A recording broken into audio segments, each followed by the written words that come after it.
Well, hello there, and good day. Welcome to the classical room. Yow! Do you hear that, Chuck? That is the magnificent sound of classical music. Ramona, if you do us the honors, when did classical music begin? Around the 11th century. Where did it begin? In Europe. By whom? Well, Europeans.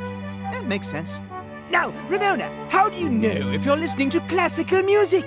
Well, usually it's played by an orchestra, which is an ensemble of instruments containing string, woodwind, brass, and percussion sections. And who creates classical music? The composer. The composer writes music for each instrument that sounds good when played all together. Chuck, can you name some famous composers? Bach, Handel, Mozart, Beethoven, Chopin, Brahms, and Tchaikovsky. Those guys are awesome! Yeah. And what instruments do you need to create beautiful classical music? There are lots of them.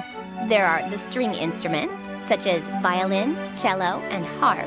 And woodwind instruments, such as the flute, clarinet, and bassoon. And don't forget the brass instruments, such as trumpet, trombone, tuba, and horns. Or the percussion, timpani, bass drum, and cymbals, to name a few. You'll get a chance to play with some of those instruments later. Yeah! And there is classical singing, too. Opera singers take words that would normally be spoken and sing them in a theatrical way. Check out the mystical lyrical solarium game to hear Chuck get his opera on. Okay, here's the deal. Huge classical music concert at the mall coming up. I want that gig. I want it! So, we gotta turn ourselves into the most exciting classical orchestra this town has ever seen. Chuck Vanderchuck's Classical Explosion! Yeah!